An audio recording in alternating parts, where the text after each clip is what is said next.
Right, but we're in the studio. We're very delighted to have Gary Kearney, who is the main man behind Purple Lights campaign, among a plethora of other stuff.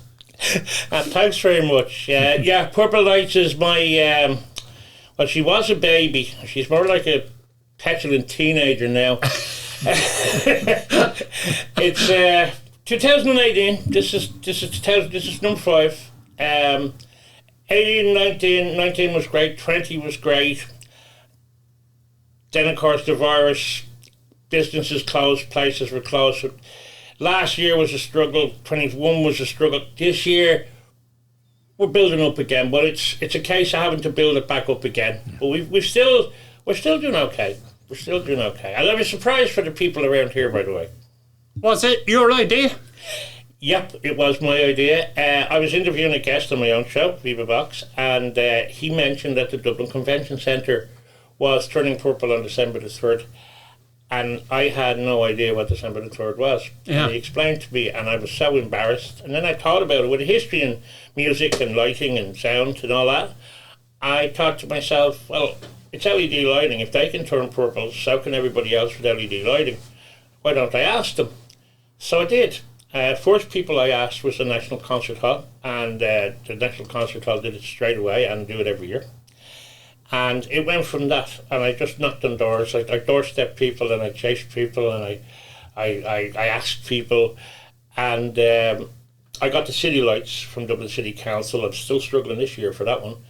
And the Beckett Bridge and the Convention Centre, the George's Quay building, the Thornton building, and suddenly the whole quays were purple. The GPO was where I used to work was purple. So it just sort of, Rotunda was purple.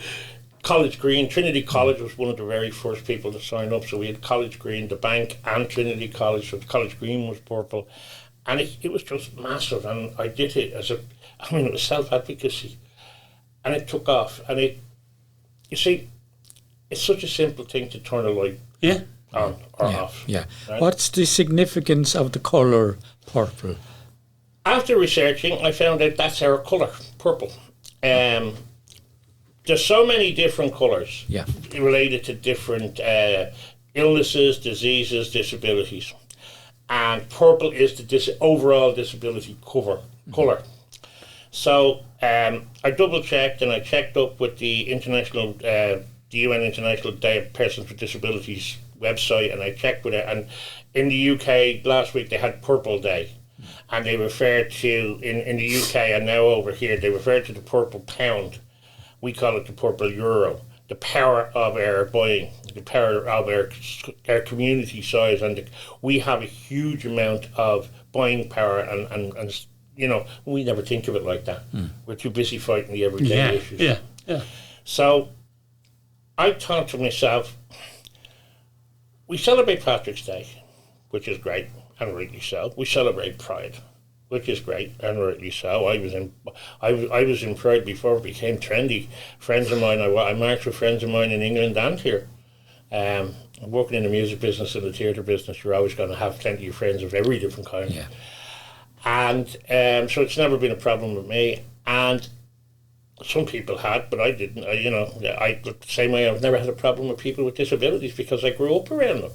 I had friends down the road that were called the Twinny Moonies. They were spastic, now called cerebral palsy. Yeah.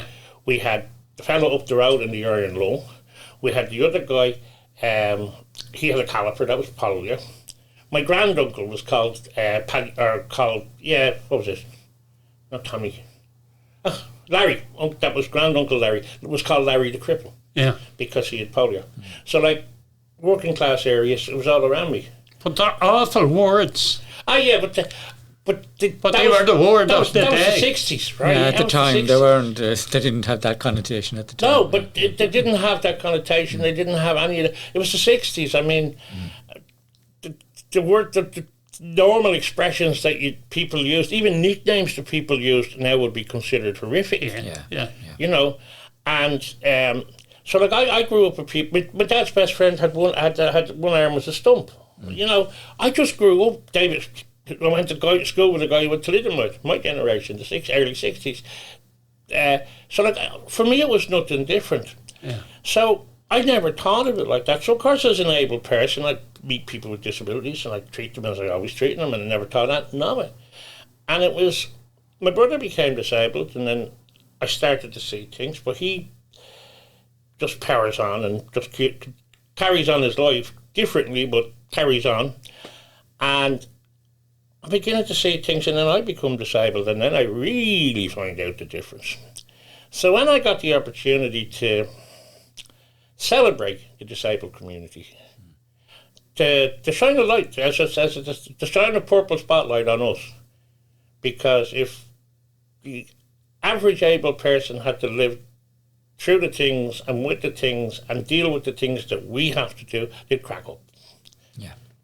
And I think that's worth celebrating. Not as, oh God, that's terrible. Oh dear, aren't you wonderful?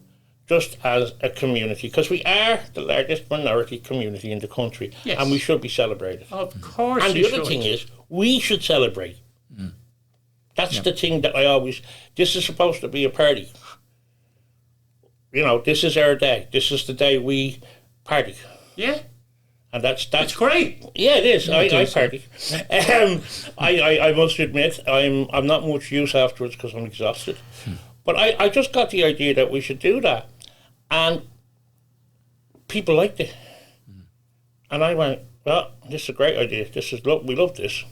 Yeah, of course we'll turn our building purple. So the very first year, I got a phone call from the comms officer from DFI, Disability Federation of Ireland, I volunteer for, and Claire was the comms officer, and she rang me and she said, look at the news. So I said, just look at the news. No, actually, he'd been trying to contact me. I didn't find out till later. But I'm looking at the 9 o'clock news. I'm sitting in a pub with a pint in front of me. I've been going since 6 o'clock in the morning. It's now 9:30. This is my very first pint of the day. I have gone non-stop. And they closed the news with purple lights. Brilliant. The Rocket Castle had turned purple. Excellent. That's bringing it to the people. Yeah. It's in Cork, it's in Limerick, it's in Kerry, it's in every county in the country. It's just it's already happened because I saw it the other day as a 70. But the Dublin bus, purple lights bus, the purple bus, I don't know if you know, Dublin bus wrap a bus every year in purple. That's right. Well, the first year it was in Donnybrook. Last year it was in Clontarf, but this year it's in Phibsford. And because it's in Phibsford, I saw it as a 70 the other night. It'll be a 70, it'll be a 38, it'll be a 39, it'll be on the road. So it'll be around here, so you'll see it. Yeah. Which is great because it passes by me, I'll see it regularly, which is it's really cool when you see something that you worked on. Yeah. Yeah. Like millions of people will see that. Yeah. Millions of people. I think it's probably the simplicity of the idea, you know, it's a clear concept that gets across to people, you know. But that's what I said to people, it's so simple. Yeah. To do, to join in, to enjoy and to understand. And people say it doesn't make any difference. Well, technically it does. Oh, it's nothing to do with the CRPD. Yeah, actually it has got to do with the UNCRPD because Article 8 of the UNCRPD is about awareness. And there's no way of making people more aware of anything than turning it purple or turning loads of things purple or being dressed like I am in purple. Yeah. Right? And people going, why are you wearing purple? What's the... So you tell them it's UN International Day for Persons with Disabilities. We're celebrating the disability community, blah-de-blah-de-blah. And off you go. And it's a day where we can be...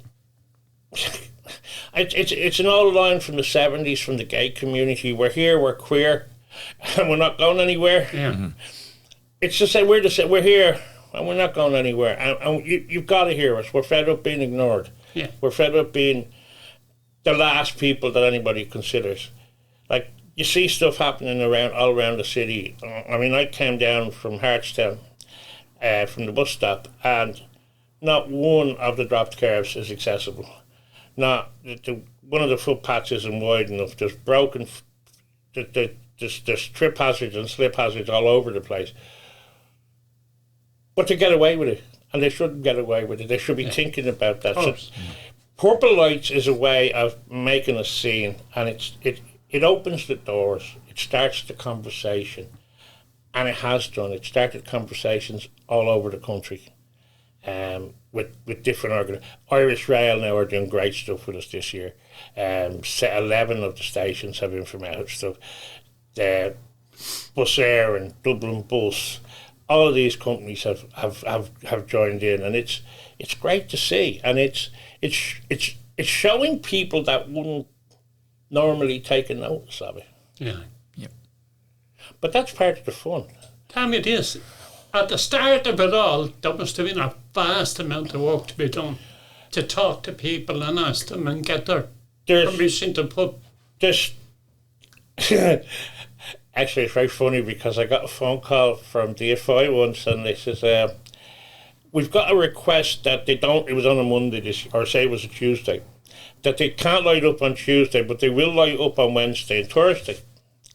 I said, yeah, no problem, whatever they want. I said, who is it? It's the British Embassy. What? I said, yeah. He says, yeah, the ambassador had been diagnosed with CP at 60. As far as he was concerned, he had a withered arm. Yeah. Right? And, because that's what it was called again. Yeah, yeah. And he had CP.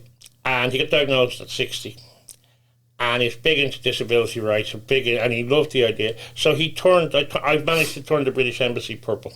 And we had a big do over there. I did a big thing, and I was invited over, and loads of people talk. I didn't. I don't know why they didn't ask me, because I'm the founder, but I'm not politically correct, I suppose. I sometimes talk plain English, and they'd rather. I don't look disabled. I try. I mean, I do try, but it's not my fault you can't see my disabilities. But some people get upset because I don't look disabled. Yeah. And for people, and then of course some people get annoyed at me because I've acquired my disabilities. But people are going to be like that. So I am what I am. If anybody wants to go medical and check and get the list, I'll give you the full list, but you want to have 10 minutes. I'm very lucky to be here. The brain injury should have killed me. Palliative care. I was not supposed to survive, naturally, palliative. If I did, I would have been seriously physically and mentally. I should have been seriously physically and mentally disabled, living in a nursing home.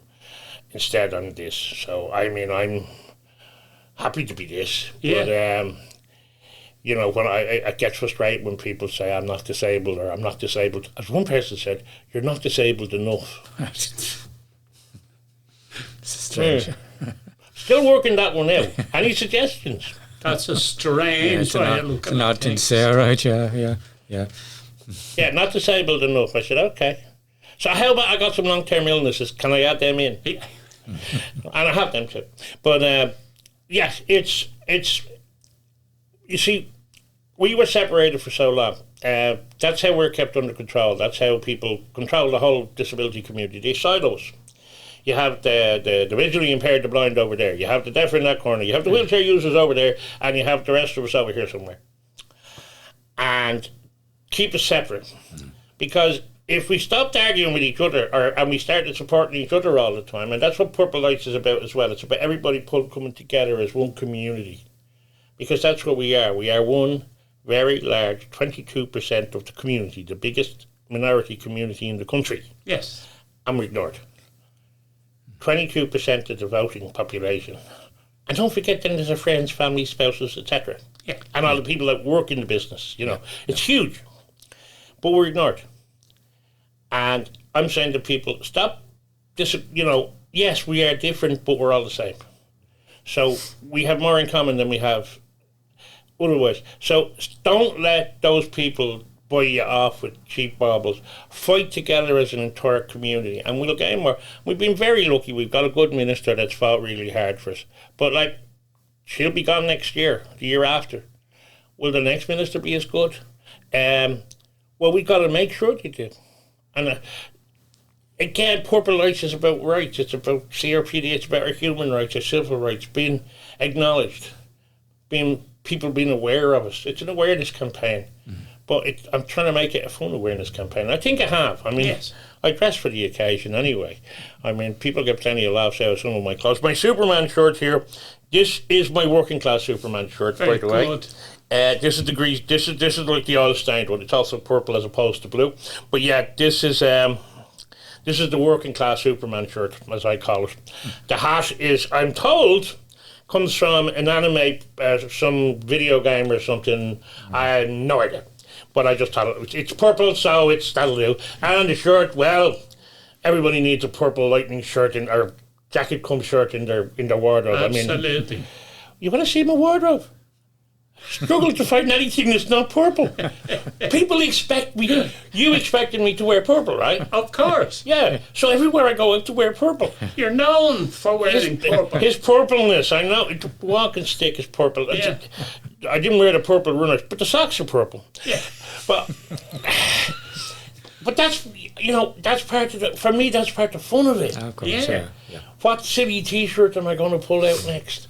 What silly hat have I got? What silly I got sunglasses. I got more pairs of sunglasses. Got the most ridiculous looking purple sunglasses that people laugh at. I said, why are you doing more than them? I said, well, it started you talking. It started the conversation. That's what the whole thing is about. Starting the conversation. Because people are afraid of us. Like, I'd say, oh, I'm disabled, and their eyes go, and they step back, and they go like this. Are you? And like, I forgot my hearing aid today, right? Which is grand because I keep forgetting it. But this ear, my left ear doesn't work at all, and my right one works somewhat. So when I say I'm deaf in one ear, they come and they shout in the other one, and I go, no! That's my one good ear. Leave it alone. Shout in that one. I won't do any harm on that one. Yeah. Or like you say, oh yeah, I've got brain injuries. And they look of horror, shock. Right? You don't look like it. I said, I know. We're working on a look. But like I'd come back with a joke rather than say, what do you mean? Because sometimes people will insult you by accident. They won't even realise. Of course they will. Like you'll have people that will say, oh, you're a person with disabilities, and some people get upset. You'll say, oh, you're a disabled person, and other people get upset. Yeah. I don't care, I'm who I am, and if you want to call me a disabled person, fine. If you want to call me a person with disabilities, fine. I have no preference. Some people do, and if they want to be called that, I'll call them that. If they want to be called Rover, I'll call them Rover. I don't mind. But, like, that's grammar. I don't get worried about grammar. I'm more worried about equality, inclusion, awareness. That's what it's all about. Employment, access, safety. And how you start those conversations is not by banging on a door. It's by getting people to smile and say, hey, what's going on? Why are you doing this? And starts the conversation. Once you get the door open a smidgen, you stick your foot in it. Or your walking stick in it. Or your wheelchair in it. But once it's open, they can't close it. Once that genie's out of the bottle. Yeah. And that's what Purple Lights has done. It's got brilliant. That genie out of the bottle. Are there any other mad stuff like the British Embassy? Any other mad places that adopted it? Well, you see, Bus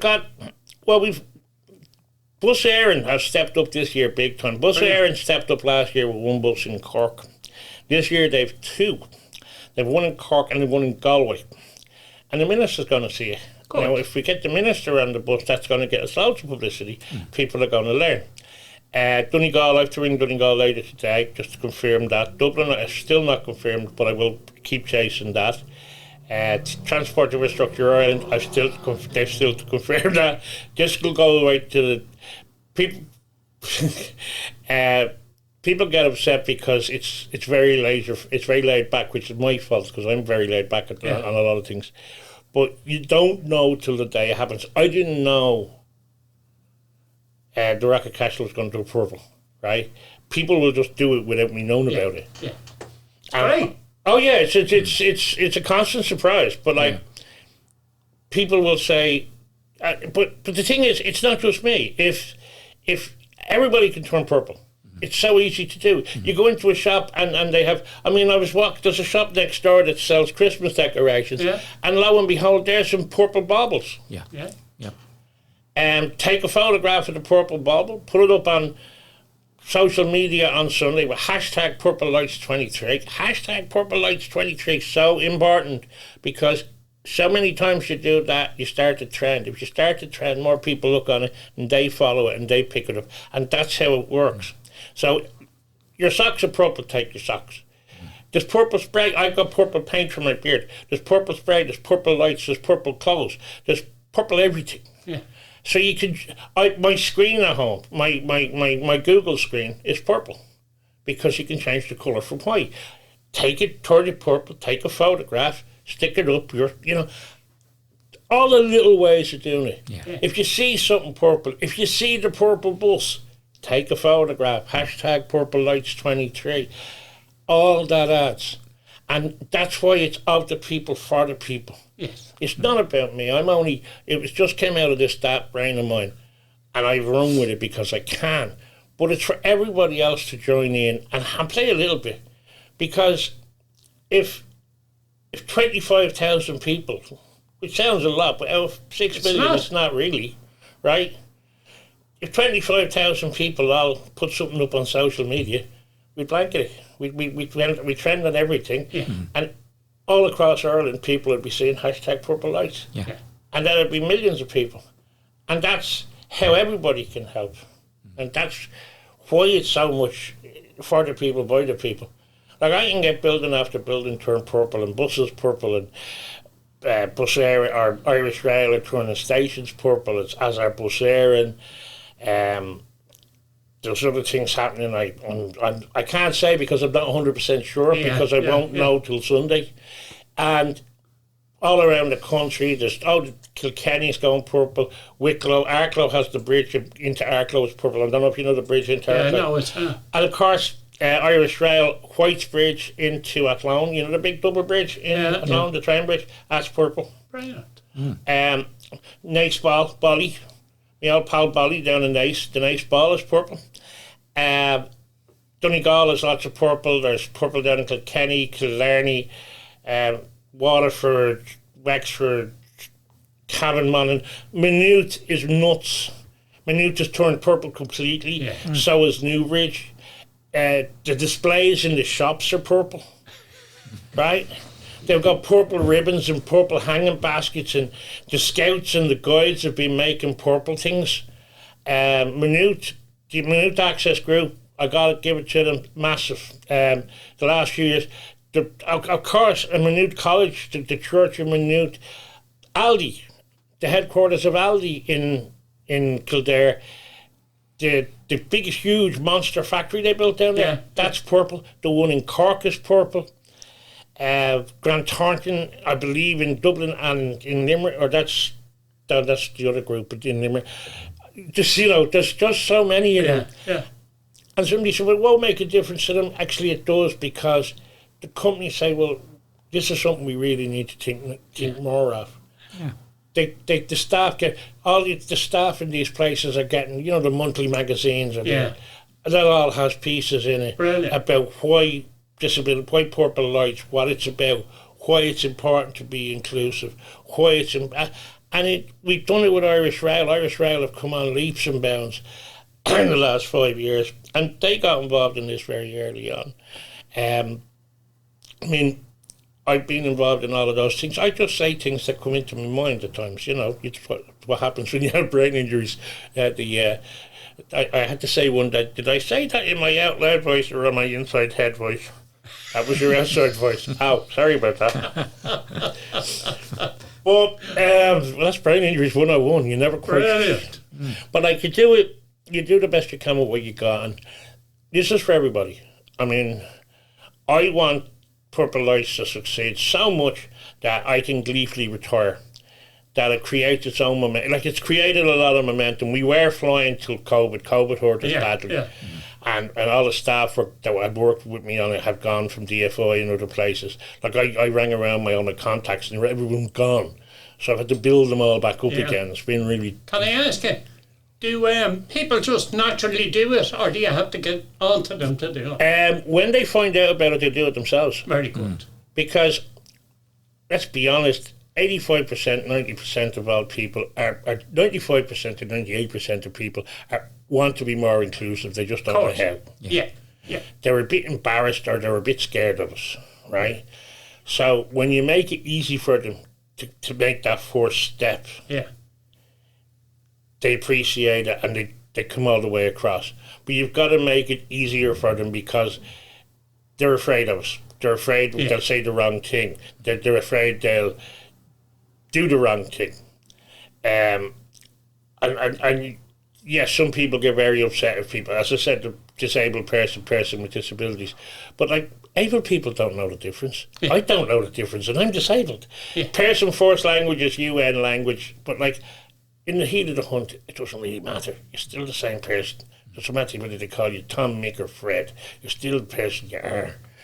And I have found this opens doors, and people talk to you, and people want to know things. And when you get the conversation started, that's the awareness. You get the awareness, you get the inclusion. You get the inclusion, you get the...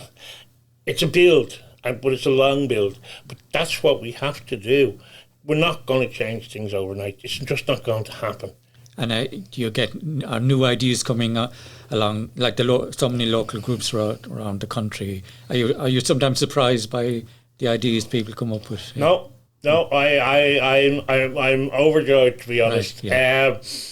I love thinking outside the box. It's what I specialise in, and I love what people do with it. And that's what it's about. It's not about me. It's not about what I want. It's about what they want to do with it. Yeah. If they want to, whatever they want to do with it, they do with it.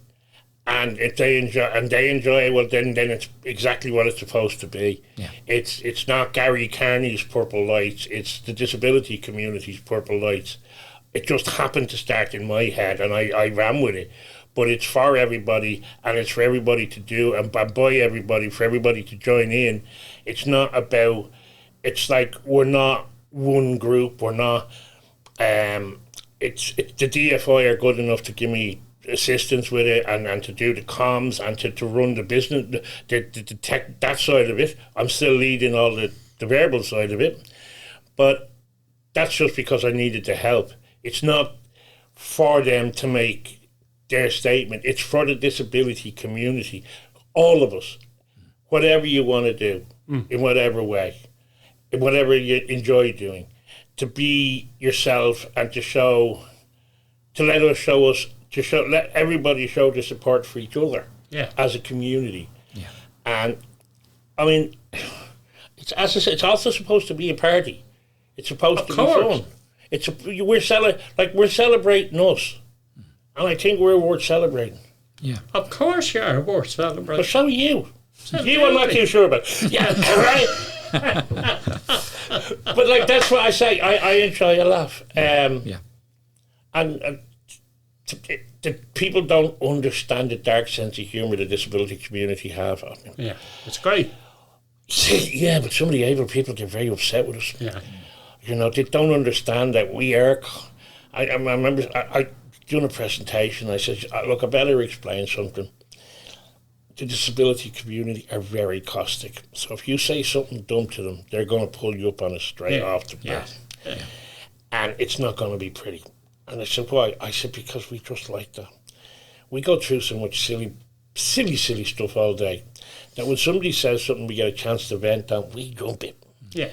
But they said, I never realised. I said, yeah, but that's the whole point with disabilities. 90% of the time people don't realise. But that's, again, back to Purple Lights, making people realise. Especially, I suppose, when you've heard it for the 1,000th time, somebody says something. Yeah. Do you know how many times people have said, what, when I said I can't hear? Oh, how original, how funny, ha, ha, ho. Ha, ha. You know, yeah. But like, honestly, that's more out of nervousness than anything else. Yeah. That's our lack of understanding. That's our lack of awareness. Again, it always comes back. Everything, we should have more education. Why don't we? Because they don't know what we need. They're not aware. Yeah. They have to know. We tell them, no, you yell at them. And when you yell at them, they hide under the table. Of course. Which is human nature. Yeah. You come up to somebody with an open hand, and people will take that as a handshake. You come up to somebody with a clenched fist, it's a fight. So I'm a great believer in the open hand. If I have to clench the fist and fight, no better buckle for a good fight. Right? I'll fight the fight. I've done the barricades. I've picketed the picket. I've done no problem there. But I prefer to try, as my dad said to me, you catch more flies with honey than vinegar, son. Of course. And I think, that's what I try and do. I try and catch the flies with honey. But the other story is, you speak quietly. You speak quietly and carry a big stick. I also can do that too. I don't mind whichever way they want to go. I'll go, if they want to turn it into a pitched battle, I'll pitch battle. But I'd rather do it with conversation and with explanation, educating and advocating. And this is a simple way of doing it. And the people can have a bit of crack with it as well. Yeah. Of course. God knows, everybody loves a bit of crack. Of course they do. Yeah. Now, coming right to the end of the show, will you give out the hashtag again? I will indeed. The hashtag, it's the most important part. Yes. Take a photograph of if your cat's purple, if your dog's purple. I don't care. Once it's purple, put it up on either Facebook, Twitter, Instagram, TikTok, you name it, any social media. Hashtag Purple Lights 23. That's hashtag Purple Lights 23. And when is the day? It is Sunday the 3rd of December. This Sunday? This week? Yeah. But we don't care. We go and we do it and we have fun. And last year we were 5 days after Purple Lights, we were still getting hits. Good. And that's what it's about. It's about people coming back and saying, this is what we did, this is what I saw. Right. It's not just about the day, it's about how it makes people feel, how it empowers people to feel in control and to feel that they're making a difference, that they're standing up for their civil and human rights by a simple little thing like wearing purple socks. Yes. But they know what it means to wear purple. They know what it means when they see a purple bus. And that's what it's about. It's inside our heads and inside our hearts. And that's where the long thing came from it should be done, but I sort of copped that fairly soon that if this goes the right way, people will gather with it and make it a part of their lives because it means something to them. Personal. For me it is personal naturally, but other people get very personal about it, like Maynooth, Newbridge, Naas, Cork, Limerick, Donegal, Sligo. There's loads of people around the country that take this immensely important. This is very, very important to them. Of course it is. Because it's their chance to show the world that we're here. And we count and we're important. So it's hashtag Purple Lights 23. That's hashtag Purple Lights 23. It'll be all over the country. It'll be all over social media, I hope. And that's it, really. That's Sunday the 3rd. It's UN International Day for Persons with Disabilities. And it's our day. So celebrate and turn purple. Gary, thanks a million for coming in. Thank you, Gary. My pleasure. Anytime.